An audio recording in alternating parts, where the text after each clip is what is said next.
दुनिया में शायद ही कोई ऐसे माँ बाप होंगे जो अपने बच्चों की खुशी के लिए कुछ ना कुछ करना चाहते होंगे, बल्कि अधिकांश लोग ऐसे ही हैं। अपनी औलाद के लिए वो क्या कुछ नहीं करते, वो कम सुविधाओं में रहना पसंद करते हैं, लेकिन औलाद के लिए सब कुछ देते हैं, इसलिए ताकि वो बच्चे बड़े होकर अपने सपनों को पूरा कर सकें। आज की जो सच्ची घटना मैं आपको सुनाने जा रहा हूँ, यह सच्ची घटना भी कुछ ऐसी है कि माँ बाप अपने बच्चों के लिए गाँव छोड़ देते हैं और शहर में आने के बाद बच्चों का अच्छे स्कूल में एडमिशन कराते हैं। एडमिशन कराने का एक ही मकसद था, ताकि बच्चे अच्छे से अच्छी एजुकेशन लेकर अपने सपने पूरा कर सकें। मगर बेटी ने ऐसा काम किया, न केवल दो लोगों की ज़िंदगी हमेशा हमेशा के लिए ख़त्म हो जाती है और माँ ज़िंदगी और मौत की ऐसी दहलीज पर आकर खड़ी हो गई जहाँ से उसका बचना मुश्किल हो गया। आज की जो कहानी वाकई शर्मसार कर देने वाली, परेशान कर देने वाली। इस कहानी को सुनने के बाद हो सकता है कि आपके रोंगटे खड़े हो जाएं, आप सोचने पर मजबूर हो जाएंगे। आदाब, नमस्कार, मेरा नाम है राजेश। आज की जो सच्ची घटना मैं सुनाने जा रहा हूँ, ये सच्ची घटना झारखंड प्रदेश के रांची शहर में थाना लगता है पंडारा। इसी पंडारा नगर में इलाका है जनक नगर। जनक नगर इलाके के ओझा मार्केट में एक घर बना हुआ है, ऐसा घर कि वहाँ से हम लोगों का आना जाना है। यहाँ 18 जून 2022 की सुबह लगभग 5 बजे के आसपास जो दरवाज़ा है उसके नीचे से बूंद बूंद खून गिर रहा है। एक एक बूंद खून टपक के जब नीचे आ रहा तो राह चलते एक व्यक्ति की उस पर नज़र पहुंच जाती है। उस ब्लड को बहता हुआ देखकर वो रुक जाता है और झांकने की कोशिश करता है, लेकिन घर के अंदर ऐसा कुछ भी दिखाई नहीं देता जहाँ से यह ब्लड निकलता हुआ उसे पता चल सके कहाँ से निकल रहा। आसपास में जो लोग और रहते थे उन लोगों से कहता है कि मुझे कुछ शंका हो रही है, कुछ ऐसा लग रहा है कि कुछ ना कुछ यहाँ पर अप्रिय घटना घटी। देखो अंदर से खून निकल रहा। आसपास के लोग भी आते और लोग आने के बाद उस दरवाजे को खोलने की कोशिश करते, आवाज़ लगाते, मगर अंदर से कोई भी रिस्पॉन्स नहीं आता, कोई आवाज़ नहीं आती। इसी बात को देखते हुए लोगों की चिंता होने लगती है। अंदर के अंदर 3 सदस्य रहते हैं। इस घर की मालकिन चंदा देवी, जिसकी उम्र लगभग 40 साल के आसपास होती है। एक बेटा एक बेटी होती। बेटी 12वीं क्लास में पढ़ती, जिसकी उम्र लगभग 17 साल, नाम श्वेता सिंह। बेटा जो 9वीं क्लास में पढ़ता है, जिसकी उम्र लगभग 14 साल। और प्रवीण कुमार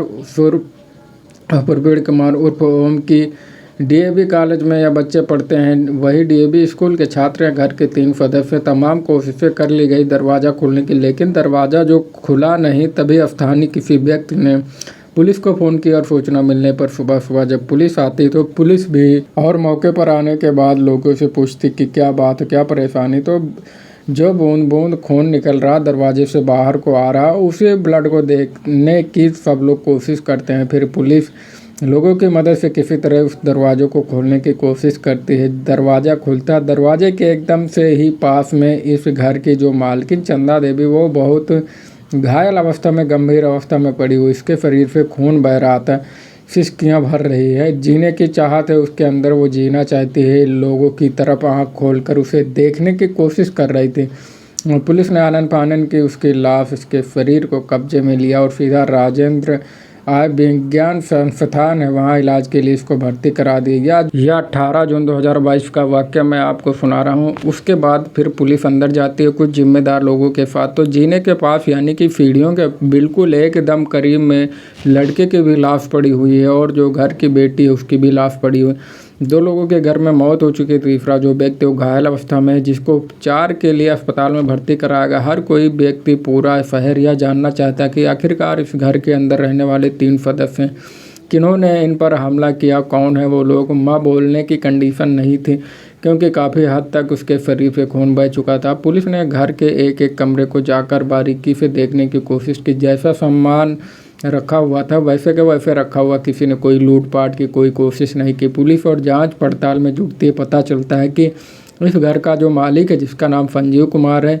जो कि अबू धाबी में रहकर नौकरी करता, अपने बच्चों को यहाँ ही रांची में रहकर पढ़ाता है और अच्छी एजुकेशन दिलवा रहा है।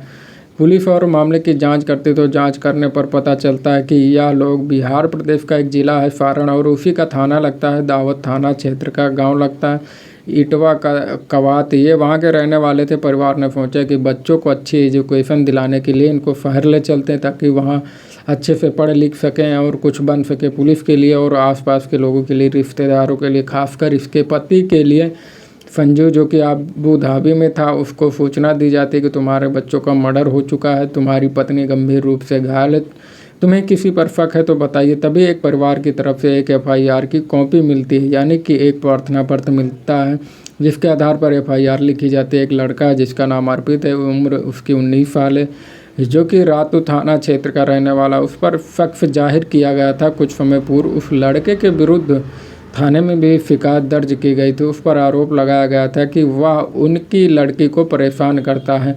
पुलिस उस लड़के की तलाश में जुटती, वह लड़का मिलता नहीं। ऐसा कौन सा प्रदेश था आसपास का, ऐसा कौन सा जिला था जहां उस लड़के को अर्पित की तलाशा नहीं जा रहा था, चाहे वह बात बिहार की हो, झारखंड, छत्तीसगढ़ की हो या महाराष्ट्र की हो।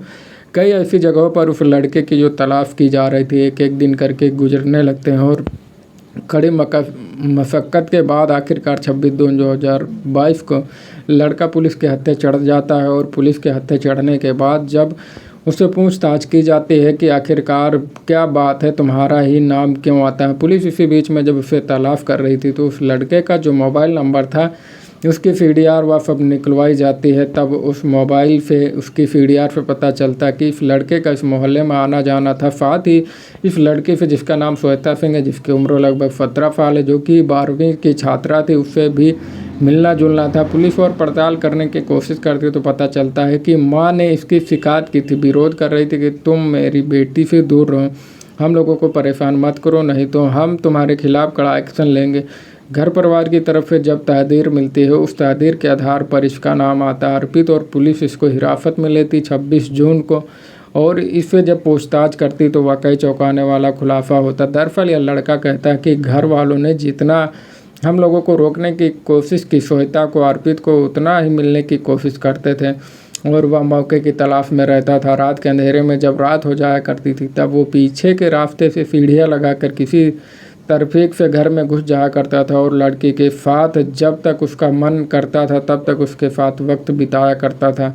यह सिलसिला काफ़ी समय से लगातार ऐसे ही चल रहा था, मगर हमेशा ऐसे ही चलता रहे यह ज़रूरी नहीं कि 17 और 18 जून की रात लगभग 2 बजे या 3 बजे के आसपास यह लड़का घर के अंदर प्रवेश कर जाता है। फिलहाल गर्मियों का बेइंतहा मौसम, गर्मी के मारे लोगों का जीना मुहाल हो रहा था और चंदा देवी की यहाँ रात को किसी वक्त आँख खुल जाती है। जब चंदा देवी रात में उठती है उसका एक ही मकसद था पानी पीने का। वो घर के अंदर जाती और पानी पीने की जब कोशिश कर रही थी तभी उसको उसकी बेटी और वो लड़का यानी कि अर्पित एक ऐसी स्थिति में मिल जाते हैं जो शायद नहीं मिलने चाहिए। तो वो दोनों ही नीड अवस्था में थे, दोनों आपस में एक दूसरे के साथ शारीरिक संबंध बना रहे थे और माँ को यह सब देखकर इतना गुस्सा आता है कि वह जाकर अर्पित को एक के बाद एक कई थप्पड़ मारना शुरू कर देती।